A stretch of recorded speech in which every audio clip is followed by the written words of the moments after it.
Hello everyone and welcome to another 320 sim pilot video, where today we're going to take another look at the Flybywire A32NX project. It's had another update to version 0.4 which we'll take a look at today. I am a real world Airbus pilot, so hopefully this video can give you some extra context to your home simulations, but of course it's not for any real world use.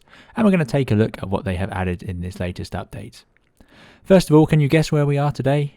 It is, of course, London Heathrow, and here is our brand new A320 Neo from Flybywire. Obviously, this is all in Microsoft Flight Simulator today.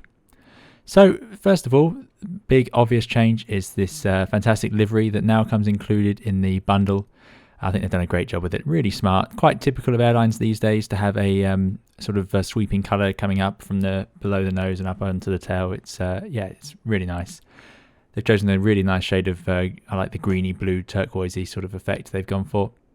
And we are sat here at the gate in Heathrow, cold and dark. What we're going to do is take it from here over to Amsterdam and have a look at some of the new features. As ever, I do struggle to get every feature included in these videos because they are updating it so frequently with so many new things. So I will do my best. I've chosen some features that stood out to me immediately, but they're loads and loads of great features that I won't even get around to mentioning, so I do apologise for that. But the team are doing a fantastic job, and as ever, if I do pick up on anything that isn't quite right, it's not a criticism at all of the hard work that they've put in. It's simply just something that I've noted, and nearly every time I've done that in previous videos, the team have corrected it by the next update. It's really brilliant how fast they work. Right, let's jump in and get started. Here we are in the flight deck, and as usual I'm going to start the video by just showing some of the features of the power up that have changed. This is where a lot of the systems changes make themselves obvious, because in our day-to-day flying we check a lot of the systems during power up, and that is where they've made a fair few changes on this update. Now they've of course got their checklist, which is improving each time, and I will go through a full cold and dark setup, including with the checklist at some point, because it is very good, and if you need help, the checklist is the way forwards. But what I just want to do is show you some specific features. So we'll run through the initial power up, and then I'll probably start skipping things just to show you what features have changed. So of course, engine master switches need to be off, engine mode selector needs to be in norm, landing gear lever is down, wipers are both off so we don't scratch the windscreen, battery switch is on and check. So it should be 25.5, as I always say. It's still low, but that's a feature of the simulator at the moment. So master switch 1, and you hear that clunk. And I'm going to turn up the audio now for the aeroplane to where I normally have it, just so you can hear some of the features they've added. Master switch 2, and listen for some of the sound changes. External power's coming on now. You'll hear a clunk, and then all the fans come to life, and that's just how it is on the real aircraft. So a big clunk, which is a power changeover, and then you'll hear all the recirc fans, avionics, cooling, all of that sort of stuff power up. So here we go.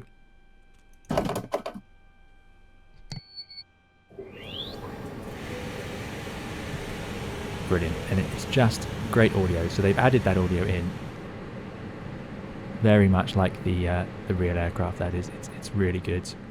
So now, as we've seen in previous videos, they've got the screens looking reasonable, and we'll soon hear a triple click and a warning.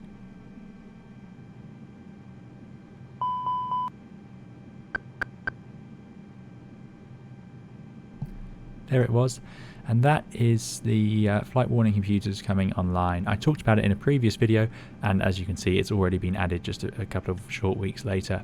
What it means is we can now do the engine fire tests, which I looked at in a previous video. You can't actually do them until that computer's come to life, so that triple click tells you that it's now up and running and monitoring the things it's normally looking for. You often get that master warning, it just goes for a second or two. It does it on the real aircraft, and it can be quite alarming for a second, but it's just part of the computers warming up really at the start of the day. So that sound effect has now been added with the triple click, which is just a really great detail. So now of course we can finish this checklist. We've done external APU fire tests. We can now do, which they've done in the previous update with the correct noise, and APU start, which we shall do momentarily. Something I'd like to show you is the APU start page. They've updated that again. It already improved last time round. So now, as usual, when you press the master switch, this screen should automatically go to APU, which it still does. So let me just do that for you.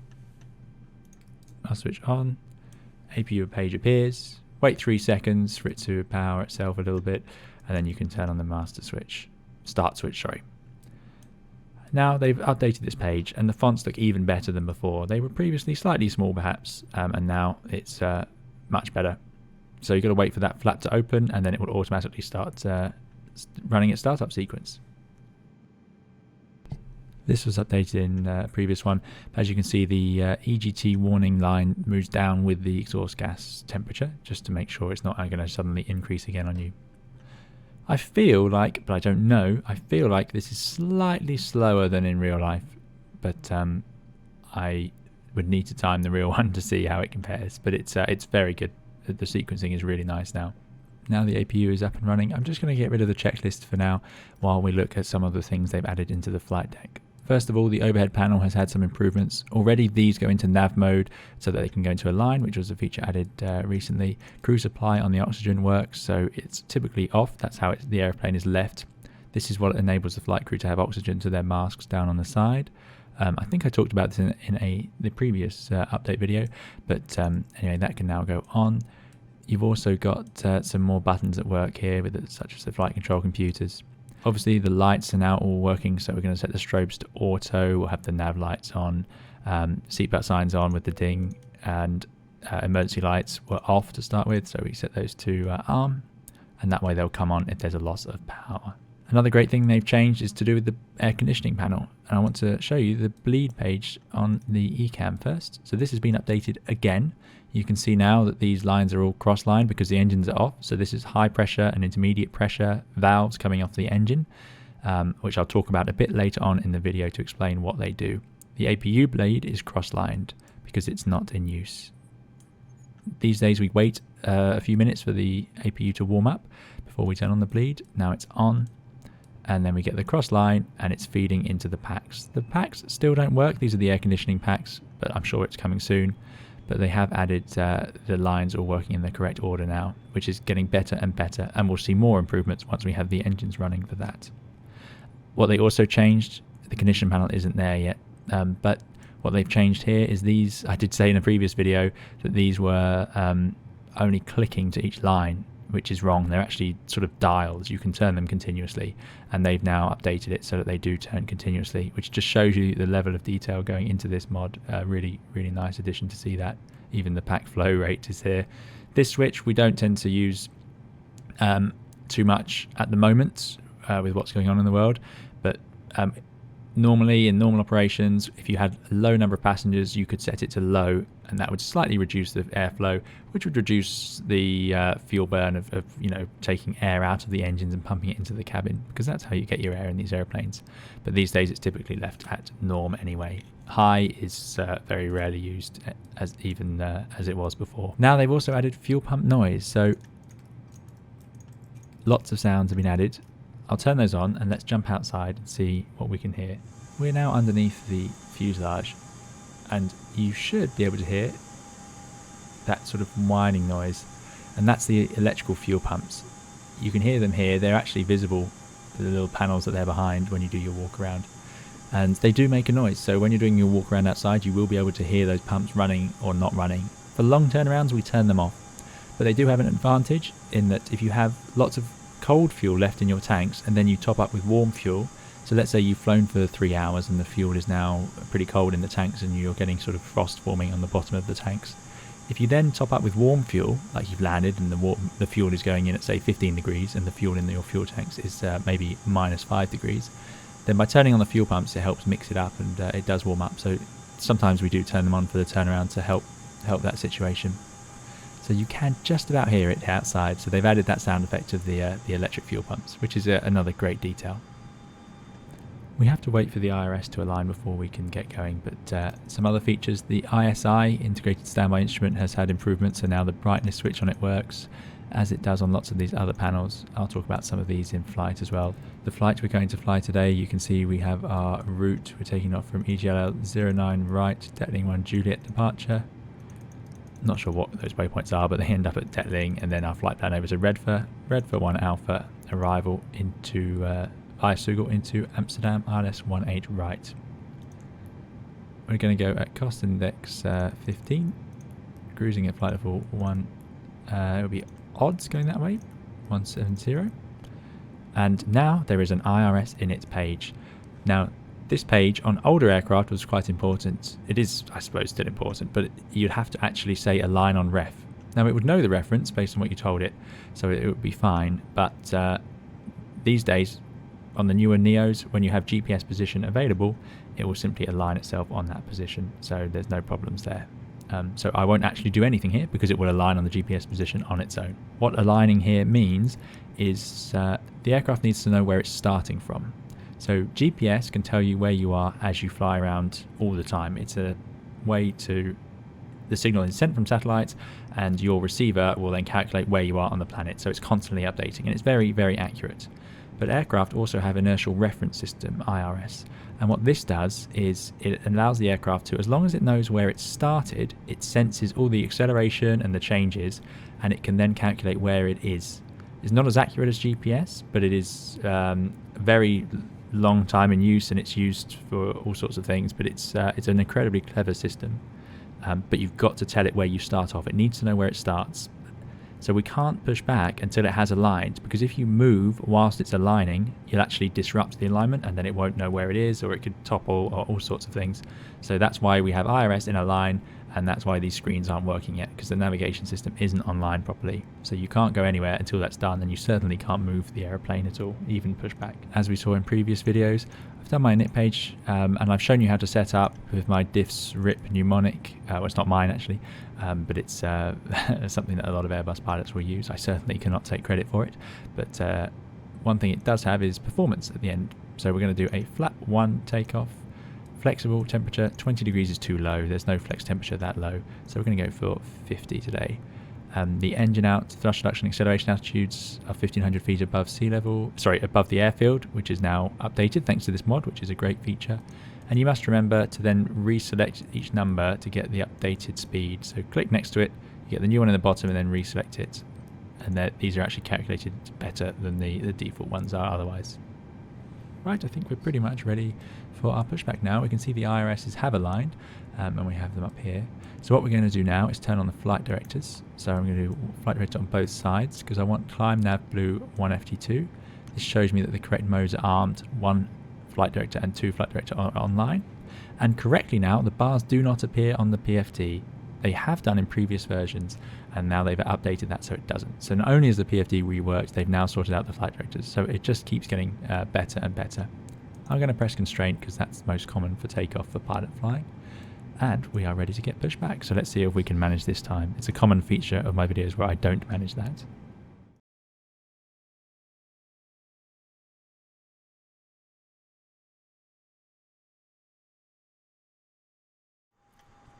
Okay, well here we are pushed back.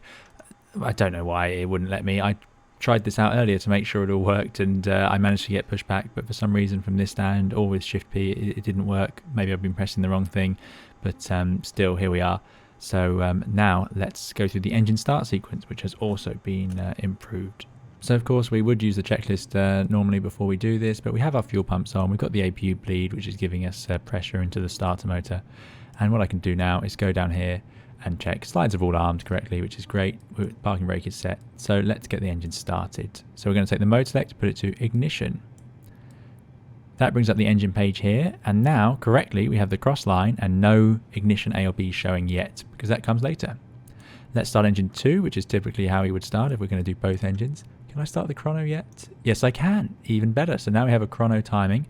The start valve goes in line, which is correct, and really nice to see. I'm just going to turn up the audio for you guys because they've added the sound effects improvements for this as well. N2 is spinning, and by about 30 seconds on these Neo engines we expect to see fuel flow and then ignition. So there we go, ignition system A is in use, and then fuel flow.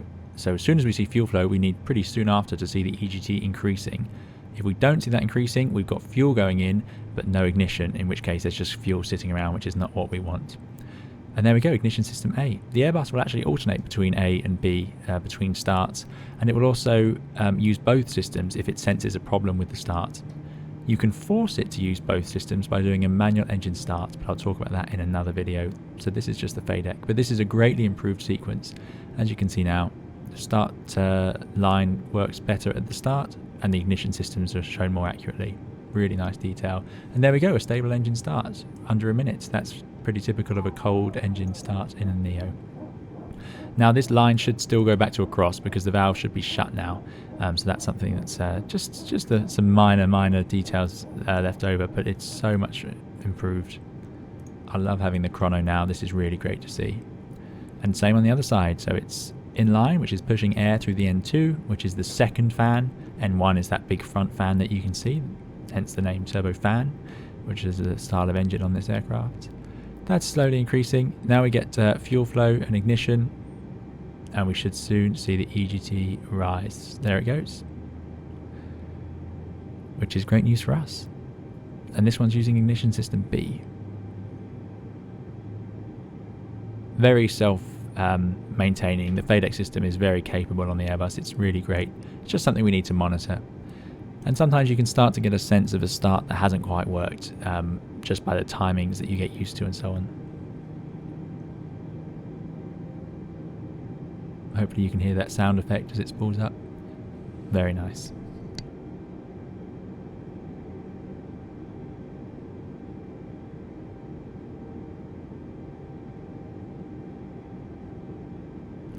So there's our engine starts complete. That can go back to norm. Up here, AP bleed can go off, APU can go off. And we don't need the engine anti-ice. Then we're going to arm the spoilers for the rejected takeoff case. A few people have asked me about that, so there you go. You just lift that up, you can just drag it up.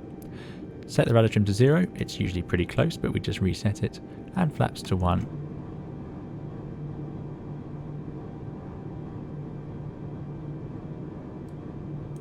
Hopefully you can hear that sound effect they've added in, which is a very accurate representation of the Airbus flap system. It's quite noisy. I'm not sure it's quite loud on the flight deck, but it certainly does sound like that. It's very good. Because they're a big, heavy, hydraulic-y system. It's amazing how big the flaps system actually is. When you're standing out doing a walk around, they are big pieces of metal that need a lot of hydraulic power to make sure they're secure.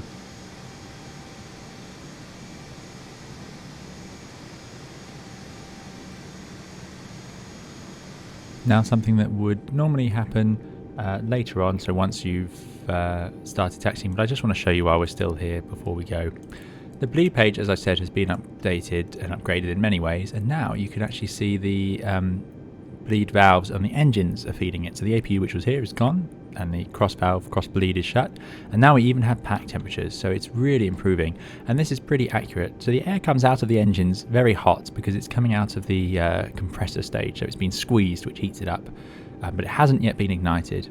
So it's squeezed together and then it's sent in towards the air conditioning pack. So it's coming out of those engines under a lot of pressure and a high temperature. So here we go, 200 degrees that air is. So, you know, as hot as your oven when you're cooking a frozen meal or something like that. It then gets sent into the air conditioning packs. Now these air conditioning packs then decelerate and do all sorts of things to the air that cools it down. And I'm not clever enough to know all of the details of exactly what they do, but it'll be something along the lines of heat exchanging and a bit like your fridge or something like that, as well as reducing the pressure in it. So it goes in at 178 degrees and then it comes out at 23 degrees and gets sent into the cabin, which is actually pretty typical. I think the ram air switch should be across because the ram air valve would be closed at this point unless you need it. Ram air just means a direct inlet of air from the outside. It's just used for abnormal situations. So what we can see down at the bottom is IP and HP, intermediate pressure, high pressure. When the engines are at idle, there's not actually enough pressure in them to power the packs properly. So what happens is they, instead of using just the intermediate pressure, which is from a lower pressure stage of the compressor, they've got another place where they can take air out of the engine, which is even under more pressure. Because as you go through the engine, air enters and it gets compressed and compressed and compressed a few times over. It's a continuous process, but this HP comes from a high pressure part. When the engine is running at higher power, so let's spool it up. Now they don't spool up that quickly in real life, that's for sure, but there we go. If I set them to 40% M1, which you wouldn't do around other aircraft or things like that on the ground typically, but there we go. Now the high pressure valve can close because we're getting enough air pressure alone from the intermediate pressure, the lower pressure section of the engine. So at the top of descent, when you come to idle thrust, you'll see on the real aircraft the high pressure valve open and let air in to help keep that enough pressure for the aeroplane. So there you go, a really nice detail added in there. Before we get underway as well, let's have a look at the flight control page. I've shown you in a previous video that they've updated this to include movement of the flight controls for the check, and now the roll spoilers are included as well, and they're represented very nicely. The screen looks really good. All the fonts have been updated and it's starting to look really close to the real thing. We just need that elevator. That is full up elevator, which I can prove on the PFD. That's full up there, as you can see, but it's not quite full up on the engine display. These, they should appear all the way up at the top, but still the spoilers now work, which is great.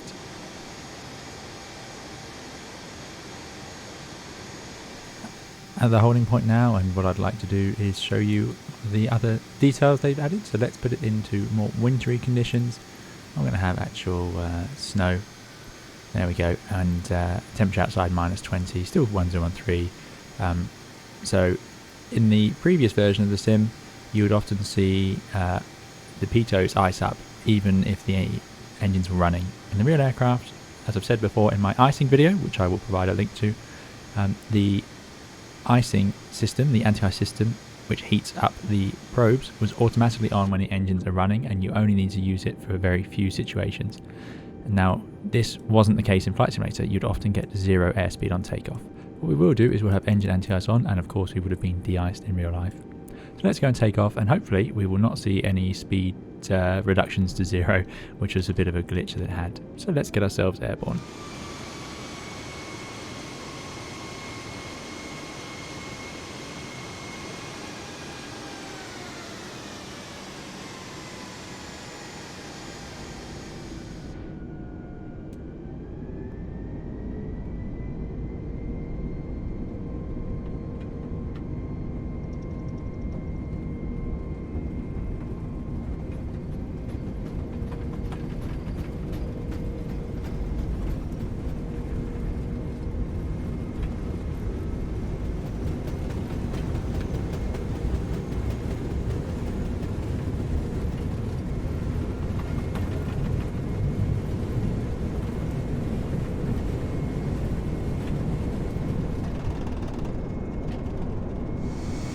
Climbing away now, and although this icing is outrageously unrealistic on the outside of the aeroplane, that's far too much ice, you wouldn't see that.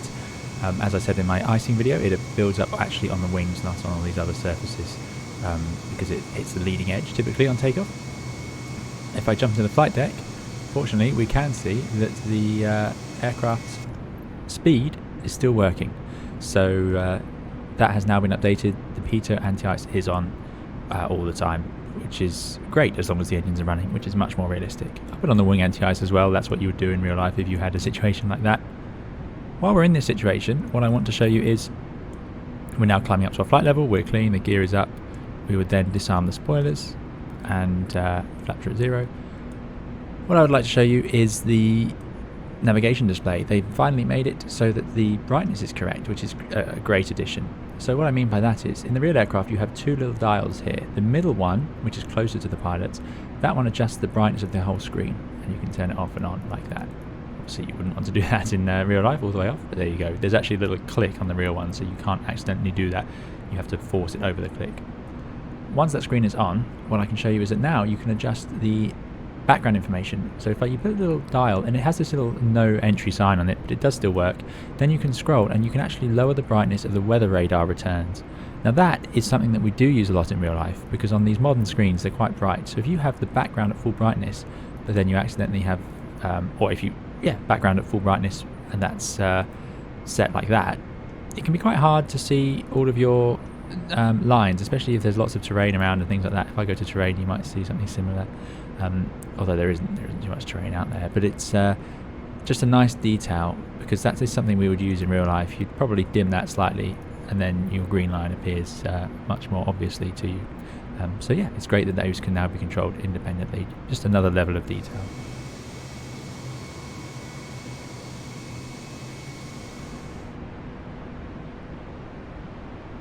In flight now, and the next feature I want to show you is in the MCDU again.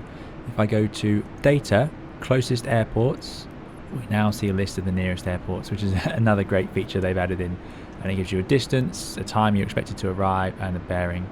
Now some of these are quite small, and I'm not sure the real aircraft would have all of these displayed. The real aircraft, when you press airports up here, it wouldn't show you airports you couldn't land in, such as some of these smaller ones. So I'm not entirely sure whether it would show these. I'll have to have a look, but anyway, it's still a really nice feature to have that in there. So they're just getting more and more additional parts. Also, we are in Out Cruise and we have this cruise page.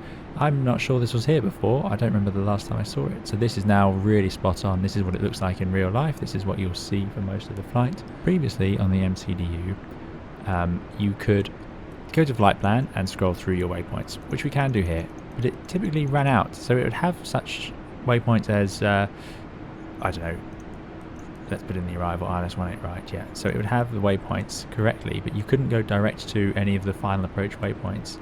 Now in real life, although it's not always something you'd actually want to do, it is possible to go direct to points after the start of the arrival. So in this case, let's say Pevos or even EH621. Previously that wasn't possible, but here they are. So if I go direct and let's go EH621. Now that may not be a very sensible way to fly the approach, but just to show it's possible. And then we get the yellow line, EH621, insert. And now we should be, if I go to Arc and zoom out, we'll go direct there. So it does have that feature, and the 2 waypoint up on the top right of the navigation display is Echo Hotel 621, which is on final approach. So now it's taking us towards our approach. One thing that should change is once you've done that, the old line will actually disappear from the screen. So you wouldn't get this line here, which is the old route. You would just get the new route. So that's something that will hopefully get updated in the future. But yeah, now you can go direct to points on the approach, which is far more accurate. It's not uncommon, for example, to get direct to a 10-mile final or something like that, which might be one of these other points like Pevos. So it is a reasonable thing to need to have. So we've begun our descent much earlier than normal, obviously. I just wanted to get the airplane ready for an approach to show you a couple of other features. Something that does bother me slightly is the pitch attitude here. We're at 5,000 feet doing 270 knots, which is obviously fast for 5,000 feet, and you would not expect to have the nose up at this high. So I hope this gets changed. I don't know if the Fly-by-Mile mod team can do this, or whether it's something a Sobo need to do with the flight dynamics or the autopilot or whatever feature it is that's causing this to happen. Because yeah, the plane would be much more nose down at this sort of altitude and speed. But what I will do now is let's activate the approach phase. So if I press performance, activate approach. And previously there was a bit of a bug where in managed speed now it should fly at green dot. Green dot is your minimum clean speed effectively. It's a very efficient speed. So now the speed target is much closer to green dot than it used to be. There used to be a bit of discrepancy between the two. So that's been updated, which is a great thing to see. And now they match up more closely than they did before. So that's just another of the many updates today. That's all for today's video. Thank you very much for watching. I hope it's been interesting for you. Do please let me know what you think in the comments and what you'd like to see in future videos as well. The mod is continuously being updated. It's an amazing piece of work, so I look forward to following its progress, and we will on this channel, so do please like and subscribe as usual if you would like to see more of those videos, because they will be coming on the channel as it gets updated. I've also got some more basics tutorials. I recently did a takeoff tutorial which is available on my channel in the A320neo, and there'll be some more of that sort of thing coming with some other basics in the near future, as well as my live streams which involve flying in X-Plane and Microsoft Flight Simulator soon is the plan. That's all then. Thank you very much for watching, and hopefully see you again in another video soon. Thank you. Bye bye.